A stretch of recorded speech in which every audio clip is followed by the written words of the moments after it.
नमस्कार, मैं रवीश कुमार। पहले केजरीवाल को गिरफ्तार किया गया, अब उनकी पार्टी के दफ्तर को सील करने की खबर आई। नेता प्रचार नहीं कर सकता और पार्टी भी चुनाव नहीं लड़ सकती। पार्टी का दफ्तर सील करने का क्या तुक रहा होगा? 2 साल से इस मामले की जांच चल रही है। क्या अब भी पार्टी का दफ्तर सील किए जाने की जरूरत थी, खासकर तब जब चुनाव शुरू हो चुके हैं? चुनाव के समय में सभी दलों को पर्याप्त समय मिलना चाहिए अपनी अपनी बात जनता के बीच रखने के लिए।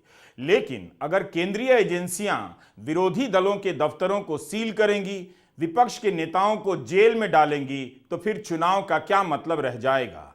यही वजह है कि दिल्ली में राजनीतिक पारा हाई हो चुका है। आम आदमी पार्टी के कार्यकर्ता अपने साहस का प्रदर्शन करने का कोई भी मौका नहीं छोड़ रहे और न पार्टी के विधायक और मंत्री। आज जब दिल्ली पुलिस ने आतिशी सिंह की गाड़ी रोकी तो कार में सवार दुर्गेश पाठक और सौरभ भारद्वाज सड़क पर लेट गए। क्या समस्या है? कैसे रोक सकते हैं आप हमें अपने पार्टी ऑफिस जाने से? लोकसभा का चुनाव चल रहा है, पार्टी ऑफिस में हमारी कैंपेन की मीटिंग्स हैं। ये क्या चल रही है तानाशाही? पार्टी के 4 लोग अपने पार्टी ऑफिस जा रहे हैं, आप कैसे रोक सकते हैं हमें? बताइए। हाँ जी, जवाब दो भैया। लोकसभा के चुनाव की तैयारी चल रही है, कैसे रोक लेंगे आप हमें जाने से? ये क्या तमाशा बना के रखा हुआ है? पार्टी ऑफिस जाने से कैसे रोका जा सकता है? अरे जवाब तो दीजिए, कैसे खड़े हो सकते हैं? करना चाहते हैं, ये नहीं चाहते हैं कि एक एक करके हमें डिटेन करके जेल में डाल दें और हम चुनाव ना लड़ पाए। इसलिए अभी हम यहाँ पे कोई लड़ाई झगड़ा नहीं करेंगे, लेकिन आज हम इलेक्शन कमीशन से टाइम मांगेंगे और इलेक्शन कमीशन जाके पार्टी ऑफिस को सील किया जा रहा है। आप सब इनकी फोटो ले लीजिए, इन सबके बैच की फोटो ले लीजिए, इन सबके नाम नोट कर लीजिए। हम सारे पुलिस वालों की जाके शिकायत करेंगे। मुझे अपने घर जाना है। नहीं यही बैठ जाते। ये तो गजब गुंडाई है। यहीं बैठ जाओ, सारे बैठ जाओ।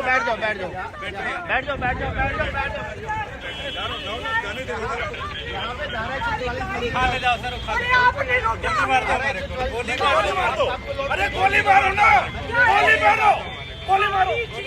गोली मारो। हम वहाँ से अपना प्रदर्शन मारो गोली मारो। मेरी गाड़ी देखिए, गोली मारो सर। घर जाना है। खत्म करो ना लोग। अरे अपोजिशन को खत्म आम आदमी पार्टी कोई बात नहीं किया जा रहा है। अपोजिशन को खत्म कर दो। ये हाल है पार्टी के। पार्टी ऑफिस जाने से हमें रोका गया। पार्टी ऑफिस से निकलकर सौरभ भारद्वाज जी, दुर्गेश पाठक, आदिल अहमद खान और मैं मेरे घर जा रहे थे। प्रगति मैदान पे AB 17 पे मेरा घर है। हम यहाँ पे 12 खम्बा रोड के फ्लाईओवर से नीचे उतरे और इन पुलिस वालों ने मेरा चेहरा देख के गाड़ी रोकी। अब ये कह रहे हैं हमें अपने घर भी नहीं जाने देंगे। ये क्या तानाशाही चल रही है? आप हमें पार्टी ऑफिस नहीं जाने दोगे? आप तो आपने रोका हमें। क्यों रोका? आपको बता के जाएंगे क्या सर? आपको क्यों बताए? क्यों पूछ रहे हैं आप? क्यों पूछ रहे हो आप? कहाँ जा रहे हैं? घर जा रहे हैं अपने। किस अधिकार से पूछा? आतंकवादी है। क्या पूछा? चिल्लाइए मत। क्यों नहीं चिल्लाइए मत। आराम से बात कर रहा हूँ। किसी को रोक लेगा इसे? आपने कॉल दी हुई है प्रदर्शन की। दिल्ली में 144 धारा लगी हुई है। 144 लगी हुई है। अभी कॉल दी हुई आपने। क्या कॉल दी बताइए? कि आप शहीदी पार्क पे इकट्ठे होंगे। तो ये शहीदी पार्क है। ये शहीदी पार्क है। अगर आपको सीन की एक तरह बातें लग रहा है कि आप पूरे अपोजिशन को एक साथ गोली मार दो खड़ा करके ना, काम खत्म होगा। वही चाह रहे हो आप लोग सर? हर चौराहे पर रोक रहे हो। क्या चेक करिए ना, नहीं चेक कर रहे हो आप, चेहरा देख के रोक रहे हो सर, आप चेहरा देख के लोगों को रोक रहे हो, ये गलत बात है, ये गलत बात है। आप लोग मोदी की नौकरी मत करिए, लोकतंत्र की नौकरी करिए, मोदी की नौकरी मत करिए, लोकतंत्र की नौकरी करिए, संविधान की नौकरी करिए। इन दृश्यों को देखकर किसी को भी अच्छा नहीं लगना चाहिए। 2024 का चुनाव शुरू हो चुका है। यह तब हो रहा है जब 22 मार्च को कई विपक्षी दलों का प्रतिनिधिमंडल चुनाव आयोग के पास गया था कि चुनाव के दौरान एजेंसियों की कार्रवाई रोकें। इससे चुनाव के लिए जरूरी समतल जमीन यानी लेवल प्लेइंग फील्ड नष्ट हो जाती है। सौरभ भारद्वाज ने ट्वीट किया है कि आचार संहिता के दौरान ऐसा किया जा रहा है। अगर विपक्ष को इस तरह से तहस नहस किया जाएगा तो वो चुनाव कैसे लड़ेगी। विपक्ष को बीजेपी के साथ साथ एजेंसियों का भी सामना करना पड़ रहा है। यही नहीं, उसे गोदी मीडिया का भी सामना करना पड़ रहा है। विपक्ष के पास अब सड़क पर लेट जाने के अलावा कोई रास्ता नहीं बचा है। जिस रफ्तार से गोदी मीडिया शराब घोटाले का एक्सपर्ट बनता जा रहा है, अगर उतनी ही गति चुनावी चंदे के बॉन्ड की रिपोर्टिंग में दिखाता तो देश का हलक सूख गया होता। 23 मार्च को सुबह 10 बजे आम आदमी पार्टी ने प्रेस कॉन्फ्रेंस कर शराब घोटाले में बीजेपी को आरोपी बनाने और अध्यक्ष जेपी नड्डा को गिरफ्तार करने की मांग की और दफ्तर सील हो गया आम आदमी पार्टी का। आखिर सौरभ भारद्वाज और आतिशी सिंह ने जेपी नड्डा की गिरफ्तारी की मांग क्यों की? आज के वीडियो में हम इस पर विस्तार से बात करेंगे। आपसे गुजारिश है, वीडियो पूरा देखा कीजिए। जेपी नड्डा का सब कुछ ठीक चल रहा है। विरोधी दल जब भी बीजेपी को निशाना बनाते हैं भूल जाते हैं कि नड्डा जी हैं, लेकिन आज आम आदमी पार्टी ने नड्डा जी को क्यों याद किया? जेपी नड्डा 2019 में बीजेपी के कार्यवाहक अध्यक्ष बनाए गए, फिर पूर्णकालिक अध्यक्ष बनाए गए और उसके बाद से उन्हें विस्तार मिलने लगा। इस समय भी वे विस्तार पर हैं और जून 2024 तक अध्यक्ष पद पर रहेंगे। मतलब उनका टाइम इतना अच्छा चल रहा है, फिर भी आम आदमी पार्टी वाले उनकी गिरफ्तारी की बात क्यों कर रहे हैं? रही बात उनके सेवा विस्तार पर होने की, तो मोदी राज में यह अच्छी चीज मानी जाती है। अब देखिए, इस समय ईडी के जो प्रमुख हैं, उनसे पहले संजय मिश्रा प्रमुख थे। उन्हें 2020 में ही रिटायर हो जाना था, लेकिन उन्हें 3 साल का सेवा विस्तार दे दिया गया। सुप्रीम कोर्ट को लगा कि ऐसा भी क्या है, कोई दूसरा अफसर नहीं है, तब जाकर संजय मिश्रा को पद से हटाया गया। उनकी जगह पर राहुल नवीन ईडी के चीफ हैं, मगर वे भी कार्यवाहक ही हैं। जैसे मोदी सरकार को ईडी के लिए चीफ नहीं मिल रहा है, उसी तरह बीजेपी को अपने लिए चीफ नहीं मिल रहा है। ये सब तो ठीक है, मगर नड्डा जी को क्यों गिरफ्तार होना चाहिए? मैं प्रधानमंत्री नरेंद्र मोदी जी को चैलेंज कर रही हूं। मैं उनके राइट हैंड इन्फोर्समेंट डायरेक्टरेट को चैलेंज कर रही हूं कि आज शराब घोटाले की मनी ट्रेल मिल गई है। सारा पैसा भारतीय जनता पार्टी के बैंक अकाउंट में गया है। तो enforcement directorate Bharatiya Janata party को आरोपी बनाए और enforcement directorate Bharatiya Janata party के राष्ट्रीय अध्यक्ष जेपी नड्डा को गिरफ्तार करे। औरोबिंदो फार्मा भारत के फार्मा सेक्टर की एक बड़ी कंपनी है। इसका अंतर्राष्ट्रीय कारोबार है। इसका निदेशक गिरफ्तार हुआ, कई महीने जेल में रहा, लेकिन तब भी कॉरपोरेट सेक्टर नहीं बोला। अगर मनमोहन सिंह के समय इतनी बड़ी कंपनी का निदेशक या मालिक जेल में होता तो फार्मा सेक्टर के सारे मालिक रोज मीडिया में इंटरव्यू दे रहे होते। अंग्रेजी के 1-2 नियमित संपादक पक्का लिख रहे होते कि भारत के फार्मा सेक्टर की छवि खराब की जा रही है। केजरीवाल की गिरफ्तारी जिस केस में हुई है, उसमें इस कंपनी का निदेशक शरद चंद्र रेड्डी सरकारी गवाह बना है। वह पहले गिरफ्तार हुआ, कई महीने जेल में रहा, फिर सरकारी गवाह बन गया। ऐसे व्यक्ति की कंपनी इस दौरान 55 करोड़ का चंदा बीजेपी को देती है और बीजेपी ले लेती है। तब क्या कुछ भी कहना रह जाता है? क्या किसी को गलत अपने से नहीं दिखता? जून 2023 में शरद चंद्र रेड्डी अप्रूवर बन जाते हैं और नवंबर 2023 में जब सरकार को पता है कि ये मनी लॉन्ड्रिंग का आरोपी है, इसने तथाकथित तौर पे 100 करोड़ रुपए की रिश्वत दी, ये जेल में था, उस आदमी से उसकी कंपनियों के थ्रू 3 कंपनी जिनके नाम आतिशी ने बताए, पहली कंपनी औरबिंदो फार्मा और उसकी 2 सब्सिडीज से 50 करोड़ रुपया भारतीय जनता पार्टी ने लिया। 50 करोड़ रुपया छोटा मोटा नहीं है कि कोई 50,000 रुपए डाल गया प्लीज ले लो। 50 करोड़ रुपए के electoral bond Bharatiya Janata party ने शरद चंद्र रेड्डी की कंपनियों से लिए। अब क्या हुआ?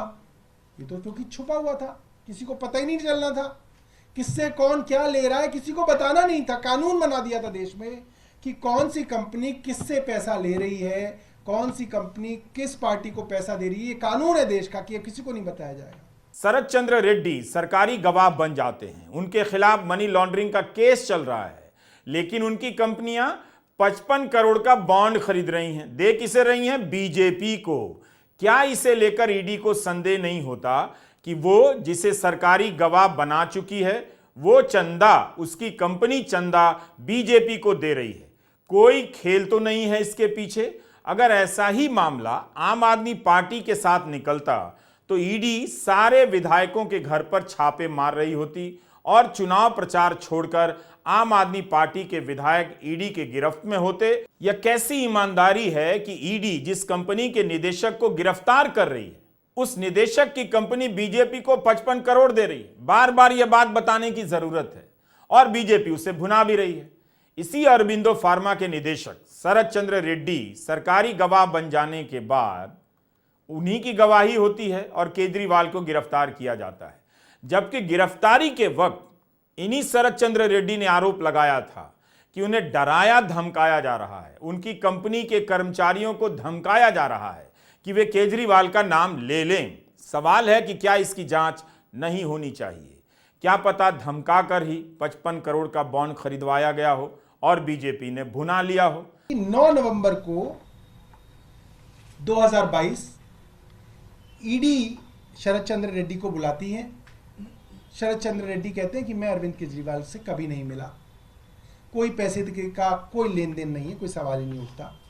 अगले दिन 10 नवंबर 2022 को शरद चंद्र रेड्डी को ईडी गिरफ्तार कर लेती है। अब सुनिए, ईडी की गिरफ्त में है शरद चंद्र रेड्डी, गिरफ्तार हो चुके हैं। 10 नवंबर 2022 को गिरफ्तार हुए हैं। 15 नवंबर 2022 को औरबिंदो फार्मा 5 करोड़ रुपए के बॉन्ड खरीद के बीजेपी को देता है। अब ये साफ है, आपके पास वो आदमी है, उसका डायरेक्टर आपके पास अंदर है जेल में, पीएमएलए में, मनी लॉन्ड्रिंग में, उसके पिताजी की कंपनी है। आपने 5 करोड़ रुपए उस कंपनी से भारतीय जनता पार्टी ने बॉन्ड में ले लिए। अब आगे सुनिए, ये भी इनकैश करा लिए गए। इसके बाद 6 जनवरी 2023, इस वक्त शरद चंद्र रेड्डी जेल में है, 5 करोड़ रुपए देने के बाद भी जेल में है। शरद चंद्र रेड्डी से दोबारा से पूछा गया, चार्जशीट दायर की गई। चार्जशीट के अंदर ईडी ने कहा कि शरद चंद्र रेड्डी ने माना नहीं है, मगर ईडी कह रही है कि यह किंगपिन है। जो कल अरविंद केजरीवाल जी को किंगपिन बताया जा रहा था, वो 6 जनवरी 2023 में शरद चंद्र रेड्डी थे, उनको किंगपिन बताया गया और उनके खिलाफ चार्जशीट दायर कर दी गई और बताया गया ये सबसे बड़े बेनिफिशियरी हैं। जैसे कल अरविंद केजरीवाल जी को बताया कि ये किंगपिन भी है और बेनिफिशियरी भी है, ये शरद चंद्र रेड्डी थे 1 साल पहले। सौरभ भारद्वाज ने कहा कि जब दिल्ली सरकार की नई शराब नीति लागू हुई और लागू थी, तब भी औरबिंदो फार्मा ने 3 करोड़ का बॉन्ड खरीदा। भुनाया किसने? बीजेपी ने। जुलाई 2022 में शराब की नीति वापस ले ली जाती है और खबरें आती हैं कि जिन कंपनियों को ठेका मिला था उनकी जांच हो रही है, वे रेडार पर हैं। फिर भी औरबिंदो फार्मा ने बॉन्ड खरीदा और बीजेपी ने ले लिया। जनवरी 2020 में जब इनकी बेल की सुनवाई शरद चंद्र रेड्डी की हो रही थी, अभी वो जेल में ही हैं, तो उन्होंने ईडी पे आरोप लगाया कि ईडी के लोग उनके ऊपर फोर्स का इस्तेमाल करके, बल का इस्तेमाल करके उनसे झूठी स्टेटमेंट लेना चाहते हैं और उनके एम्प्लॉयज को भी डराया धमकाया जा रहा है। ये हमारा नहीं, शरद चंद्र रेड्डी का अपनी बेल के अंदर स्टेटमेंट है कि मुझको दबाव डाला जा रहा है कि जो ईडी कह रही है प्री डिक्टेटेड स्टेटमेंट मैं दूं। ये जनवरी 20, 2023 की बात है। अब 6 महीने बीतते हैं, आदमी जेल के अंदर सड़ रहा है। करोड़पति बाप का बेटा, कई बड़ी बड़ी कंपनियों का मालिक जेल में चक्की पीसेंगे। अप्रैल आ गया। अप्रैल के अंदर अब आप देखिए क्या होता है। अप्रैल के अंदर करीब 6 महीने बाद शरद चंद्र रेड्डी स्टेटमेंट दे देते हैं कि हाँ मैंने 100 करोड़ रुपए दिए। 6 महीने बाद कई बार स्टेटमेंट देने के बाद ये उन्होंने स्टेटमेंट दी। उसके बाद मई में ये मामला हाई कोर्ट जाता है। अब उन्होंने जो ईडी उनके ऊपर दबाव डाल रही थी कहने के लिए, जो कि उन्होंने ही बताया, वो उन्होंने आखिरकार कह दिया। उन्होंने ये बात आखिरकार कह दी अप्रैल 2023 में। अब मई आ गया। मई में उनकी एप्लीकेशन अब हाई कोर्ट के अंदर लगी कि मेरी पीठ में बहुत दर्द चल रहा है। ईडी ने कहा हाँ साहब इनके पीठ में बहुत दर्द है, लिहाजा इनको बेल दे दी जाए। पीठ में दर्द पे हमारे यहाँ ऑफिस से छुट्टी नहीं मिलती, ईडी ने इन्हें बेल दे दी। मिलती है किसी को पीठ में दर्द पे ऑफिस से छुट्टी? आप सब कैमरामैन हैं, सब लोग हैं, पत्रकार यहाँ पे, कौन एडिटर देता होगा? ईडी ने इनको बेल दे दी 8 मई 2023 को। और जैसे ही बेल मिली, पंछी आजाद हुआ। 2 जून 2023 को कहा गया सरकारी गवाह बने शरद चंद्र रेड्डी। मतलब सरकार की शरण में आ गए। अब जब शरण में आ गए तो जैसे जो भी शरण में आता है फिर वो प्रसाद चढ़ाना पड़ता है। औरोबिंदो फार्मा साधारण कंपनी नहीं है। इस कंपनी के हिसाब से भी देखिए, एक अंतर्राष्ट्रीय कंपनी के निदेशक की ऐसी हालत कर दी गई, जेल में डाला गया, सरकारी गवाह बनने पर जमानत मिली और ईडी ने उसका विरोध भी नहीं किया जमानत का। जेल से बाहर आकर उनकी कंपनी 50 करोड़ के बॉन्ड खरीदती है और पैसा बीजेपी के खाते में जाता है। क्या यह इतना मुश्किल है पकड़ पाना? अगर शराब घोटाला हुआ है, इसमें रिश्वत दी गई है, तो पैसा किसके खाते में गया? ईडी जाकर बीजेपी के खातों की जांच क्यों नहीं करती है कि आपके खाते में अरबिंदो का 55 करोड़ कहां से आ गया, किस बात के लिए आया? 2 साल से जांच चल रही है।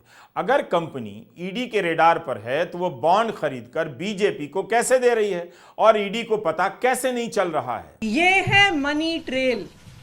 शरद चंद्र रेड्डी की कंपनियों द्वारा दिया गया इलेक्टोरल बॉन्ड्स में भारतीय जनता पार्टी के बैंक अकाउंट में पैसा।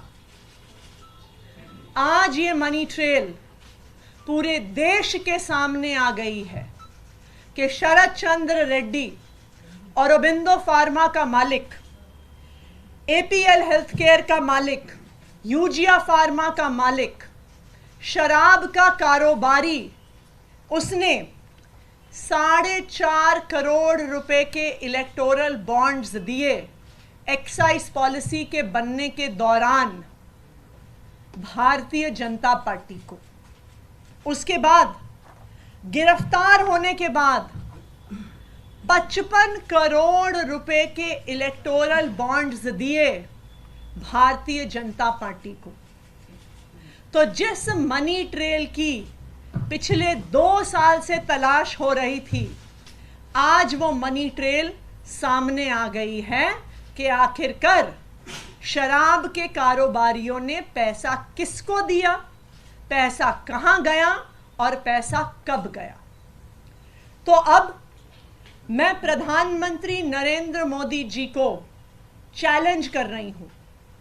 मैं उनके राइट हैंड इन्फोर्समेंट डायरेक्टरेट को चैलेंज कर रही हूं कि आज शराब घोटाले की मनी ट्रेल मिल गई है।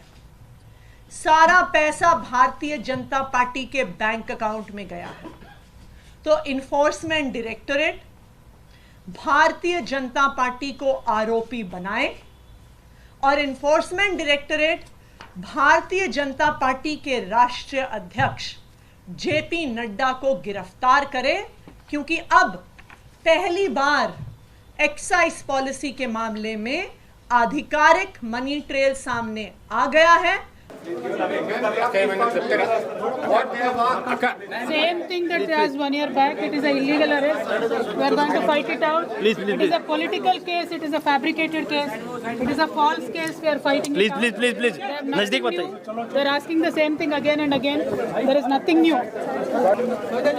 फर्जी केस है, गलत केस है, इलीगल अरेस्ट है। हम कोर्ट में लड़ेंगे। 21 मार्च को ही चुनाव आयोग की साइट पर सारी जानकारी पोस्ट की गई। State bank of India unique code number नहीं दे रहा था, लेकिन जब सुप्रीम कोर्ट से डांट पड़ी तो फट से जमा कर आया। क्या यह संयोग है कि जिस दिन यह जानकारी आई उसी दिन केजरीवाल को अरेस्ट किया गया? सौरभ भारद्वाज ने कहा कि इसी खबर को छिपाने के लिए, पर्दा डालने के लिए गिरफ्तारी की गई। यह वीडियो एपीएल का है जो यूट्यूब पर मौजूद है। 1986 में पी शरत रेड्डी के पिता हैं पीवी राम प्रसाद रेड्डी। उन्होंने के नित्यानंद रेड्डी और कुछ लोगों के साथ मिलकर औरोबिंदो फार्मा की शुरुआत की। 1992 में कंपनी पब्लिक कंपनी बनती है। 95 में स्टॉक एक्सचेंज में लिस्ट होती है। भारत के अलावा अमेरिका, ब्राजील, पोर्चुगल में भी इनकी इकाइयां हैं। कंपनी ने वार्षिक रिपोर्ट में बताया है कि वित्त वर्ष 2022-23 में इन्होंने करीब 25,000 करोड़ का राजस्व कमाया और इस कंपनी का समूह का शुद्ध लाभ 1928 करोड़ रुपए था। इसकी वेबसाइट पर लिखा है कि कंपनी जेनेरिक दवाओं में दुनिया की टॉप 10 कंपनियों में शुमार है। 150 देशों में निर्यात करती है और इनका 90% राजस्व अंतर्राष्ट्रीय ऑपरेशन से आता है। कंसोलिडेटेड रेवेन्यू के मामले में औरोबिंदो फार्मा भारत की 2 शीर्ष कंपनियों में आती है, ऐसा इनकी वेबसाइट पर लिखा है। 1560 वैज्ञानिक एक्सपर्ट कंपनी में काम करते हैं। औरोबिंदो ने 76 करोड़ रुपए से अधिक का तो CSR किया है। यह इस कंपनी की प्रोफाइल है। कहीं से यह कंपनी इतनी मामूली नहीं लगती है कि इसके निदेशक की गर्दन पकड़कर जेल में डालिए, सरकारी गवाह बनवाइए और फिर इस कंपनी से बॉन्ड खरीदवाइए और 55 करोड़ ले भी लीजिए। खुद को दुनिया की टॉप 10 कंपनियों में से एक है, याद रखिए। फिर भी भारत का कॉरपोरेट जगत चुप रहा, याद रखिए। इस बात की तारीफ की जाती है कि भारत के फार्मा सेक्टर ने दुनिया में धाक जमाई है, तब भी किसी को ध्यान नहीं आया। बोलना चाहिए। हम नहीं जानते कि औरोबिंदो फार्मा ने किन किन नियमों का उल्लंघन किया है अपने बिजनेस के दौरान, यह अलग मामला है। लेकिन इस मामले में यह सवाल क्या गलत है? क्या वो लोग भी चुप हो गए जिन्हें इंडस्ट्री का कैप्टन कहा जाता है? ईडी के रेड के बाद हजारों करोड़ का चंदा देने का मामला कई कंपनियों का सामूहिक रूप से देखें तो सामने आ चुका है। कंपनियों ने दिया है, सबका मिलाकर कई हजार करोड़ का होता है, तब भी कहीं से कोई आवाज नहीं आ रही है। इतना डरे हुए हैं सब। औरोबिंदो फार्मा ने बीजेपी के अलावा टीडीपी, बीआरएस को भी चंदा दिया, मगर आम आदमी पार्टी को नहीं दिया। अगर इस कंपनी को लाभ लेना था तो वह आम आदमी पार्टी को भी बॉन्ड खरीद कर दे सकती थी। नवंबर 2022 में औरोबिंदो फार्मा ने स्टॉक एक्सचेंज को बताया कि शरद चंद्र रेड्डी की गिरफ्तारी का संबंध कंपनी के काम से नहीं है। बीजेपी को इन आरोपों का सीधा जवाब देना चाहिए। शराब घोटाले पर बीजेपी खूब प्रेस कॉन्फ्रेंस कर रही है। 22 मार्च को जब स्मृति ईरानी शराब घोटाले पर प्रेस कॉन्फ्रेंस करने आई तो उन्हें इस पर भी विस्तार से जरा बोलना चाहिए था, क्योंकि तब तक औरोबिंदो फार्मा के चंदे की जानकारी आ चुकी थी। स्मृति ईरानी ने इतना तो कहा कि औरोबिंदो फार्मा से पैसे आपको मिले हैं, मगर इसी कंपनी से बीजेपी को 55 करोड़ का चंदा मिला है। इस पर भी उन्हें विस्तार से बोलना चाहिए। तो जो सुबह से मैं आम आदमी पार्टी के प्रवक्ताओं का और विशेषज्ञों का वक्तव्य सुन रही हूं, they were asking where is the money? कितना पैसा दिया गया, कब किसको कहां दिया गया, इस सब का विवरण अदालत के सामने प्रस्तुत किया गया। अरविंद केजरीवाल के साथ मिलकर किस प्रकार की कंस्पिरेसी हुई, एक स्टेटमेंट है 25 अप्रैल 2023 का शरत रेड्डी का, जिन्होंने कहा कि मैं क्योंकि दिल्ली में इन्वेस्टमेंट कर रहा था, मेरी इच्छा थी कि मैं अरविंद केजरीवाल और मनीष सिसोदिया से स्वयं मिलूं। विजय नायर के माध्यम से यह मुलाकात सुनिश्चित की गई। कैसे मुलाकात हुई? काली रंग की एसयूवी से उठाकर कैसे एक सरकारी बंगले में लिया गया, जहां पर अरविंद केजरीवाल इनसे मिले, इसका भी विवरण है। अरविंद केजरीवाल की गिरफ्तारी अंतर्राष्ट्रीय समाचारों में भी हलचल पैदा कर रही है। 22 मार्च को जर्मन विदेश मंत्रालय ने बयान दे दिया कि केजरीवाल को फ्री एंड फेयर ट्रायल मिलना चाहिए। जब तक दोष साबित ना हो उन्हें निर्दोष समझा जाना चाहिए। इस पर विदेश मंत्रालय भारत का नाराज हो गया और भारत स्थित जर्मन दूतावास के डिप्टी हेड को बुलावा भेज दिया गया। भारत ने इस बयान पर नाराजगी जताई है, कहा है कि आंतरिक मामलों में हस्तक्षेप है। बीजेपी के राजनीतिक हमले भी बढ़ते जा रहे हैं और जवाब में आम आदमी पार्टी के भी। आज दिल्ली के शहीदी पार्क में आम आदमी पार्टी ने विरोध प्रदर्शन किया। बिल्ला की सरकार नहीं चलेगी, नंदा बिल्ला की सरकार नहीं चलेगी, नंदा बिल्ला की सरकार नहीं चलेगी, नहीं चलेगी, नहीं चलेगी। मोदी तेरी गुंडागर्दी नहीं चलेगी, नहीं चलेगी। मोदी तेरी ये बदमाशी नहीं चलेगी, नहीं चलेगी। मोदी तेरी ये मक्कारी नहीं चलेगी, नहीं चलेगी। मोदी तेरी गुंडागर्दी नहीं चलेगी, नहीं चलेगी। पुलिस के दम पे गुंडागर्दी नहीं चलेगी, नहीं चलेगी। पुलिस के दम पे ये सरकार नहीं चलेगी, नहीं चलेगी। पुलिस के दम पे ये सरकार नहीं चलेगी, नहीं चलेगी। अरविंद केजरीवाल को तो पकड़ लोगे, लेकिन उनकी सोच को गिरफ्तार कैसे करोगे? पूरे देश में ये रोष फैल गया है कल से कि बीजेपी जो है वो देश में डिक्टेटरशिप लाना चाहती है। ये नहीं चाहते। अगर दिल्ली में सरकार नहीं बनी तो दिल्ली में सरकार की चलने नहीं देनी, एलजी की चलेगी। अगर पंजाब में सरकार नहीं बनी तो गवर्नर तंग करेगा। अगर बंगाल में सरकार नहीं बनी तो गवर्नर रूल करेगा। अगर केरला में सरकार नहीं बनी तो गवर्नर रूल करेगा। अगर झारखंड में सरकार नहीं बनी हेमंत सोरेन को गिरफ्तार करेंगे। अगर तमिलनाडु में सरकार नहीं बनी तो गवर्नर चीफ मिनिस्टर का भाषण ही नहीं पड़ेगा, जो पढ़ना जरूरी होता है। ये बाबा साहब डॉक्टर भीमराव अंबेडकर का संविधान खतरे में है। आओ मेरे दोस्तों, 140 करोड़ लोगों को कहता हूँ, आओ इकट्ठे हो जाएं, वरना ये देश बर्बादी की तरफ लेके जा रहे हैं। ये सिर्फ और सिर्फ अपनी फोटो, अपने काम, बस और कोई काम नहीं। ED, CBI, supreme court, election commission, NITI Aayog किसी की बात नहीं मानते। ये क्या समझ रखा है इन्होंने देश को? ये देश किसी के बाप की जागीर नहीं है। आम आदमी पार्टी के कार्यकर्ता सड़क पर नजर आने लगे हैं। अरविंद केजरीवाल को 6 दिनों की रिमांड पर भेजा गया है। 28 मार्च तक केजरीवाल रिमांड पर रहेंगे। क्या चुनाव प्रचार तक उन्हें जेल में रखने का इंतजाम कर दिया गया है या जमानत मिलेगी? 26 मार्च को आम आदमी पार्टी ने दिल्ली में प्रदर्शन रखा है। प्रधानमंत्री का निवास घेरने की बात हो रही है। 31 मार्च को विपक्ष की रैली की बात चल रही है। इस बीच अरविंद केजरीवाल की पत्नी सुनीता केजरीवाल ने वीडियो संदेश जारी किया है और आप कार्यकर्ताओं से अपील की है कि वे बीजेपी के कार्यकर्ताओं से नफरत ना करें। आपके बेटे और आपके भाई अरविंद केजरीवाल जी ने जेल से आपके लिए संदेश भेजा है। मेरे प्यारे देशवासियों, मुझे कल गिरफ्तार कर लिया गया।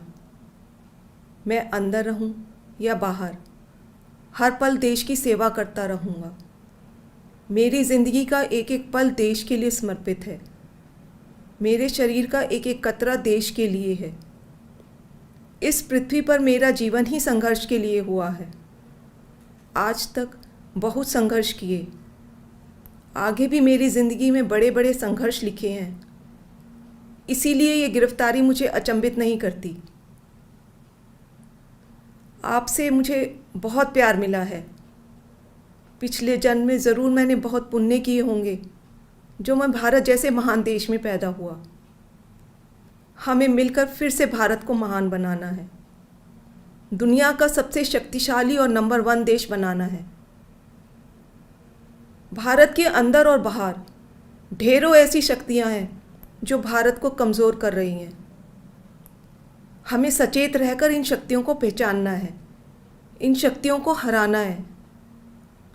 और भारत में ही ढेरों ऐसे लोग हैं, ढेरों ताकतें हैं जो देशभक्त हैं, जो भारत को आगे बढ़ाना चाहती हैं। इन ताकतों के साथ जुड़ना है और इन्हें और मजबूत करना है। करोड़ों लोगों की दुआएं मेरे साथ है, यही मेरी ताकत है। आम आदमी पार्टी के सभी कार्यकर्ताओं से भी मेरी अपील है कि मेरे अंदर जाने से समाज सेवा और लोक सेवा का काम रुकना नहीं चाहिए। और हाँ, इस वजह से बीजेपी वालों से भी नफ़रत नहीं करनी। वे सब हमारे भाई बहन हैं। मैं जल्द लौट कर आऊँगा। आपका अपना अरविंद। जय हिंद। देश में इस वक्त खबरें गूंजनी चाहिए थी कि चुनावी चंदे के बॉन्ड को लेकर जो कंपनियां नुकसान में हैं वो कैसे करोड़ों रुपए का चंदा दे रही हैं।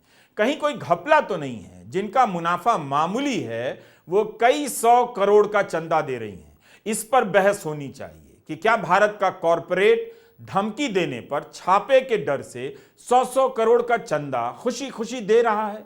इतना बड़ा स्कैम सामने है और बहस पैदा की जा रही है केजरीवाल ने घोटाला किया।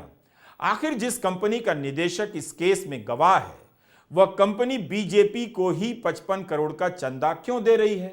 बीजेपी क्या एजेंसियों के दम पर ही इस चुनाव को पार करना चाहती है? चंदा दो, धंधा लो।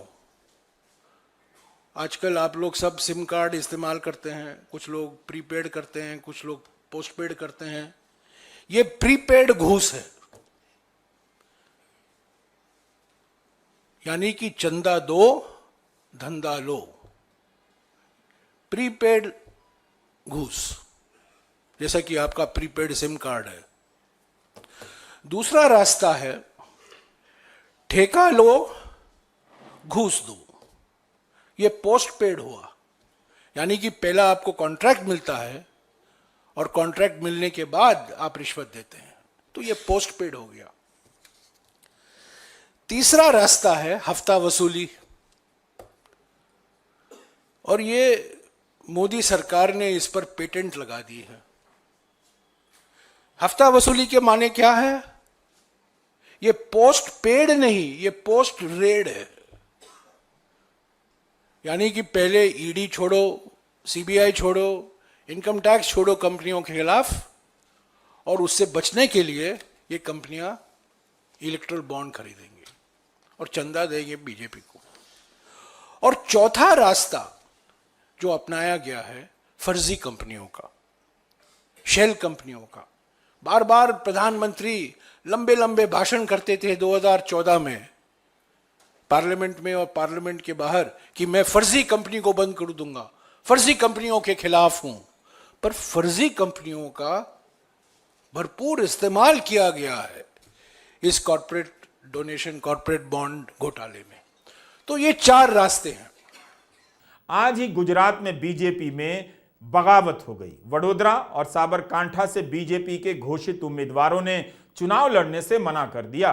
कांग्रेस के उम्मीदवार ने चुनाव लड़ने से मना किया होता तो अखबारों में खूब खबरें छपती और चैनलों पर बहस होती कि राहुल गांधी को पार्टी चलाना नहीं आता है। मगर गुजरात भाजपा में विद्रोह की स्थिति है और खबरें गायब हैं। कम से कम इतना तो अपने साथ मत होने दीजिए। मूर्ख बनिए मगर गोदी मीडिया के बनाने पर मूर्ख मत बनिए। बाकी आप सभी को होली की शुभकामनाएं। नमस्कार, मैं रवीश कुमार।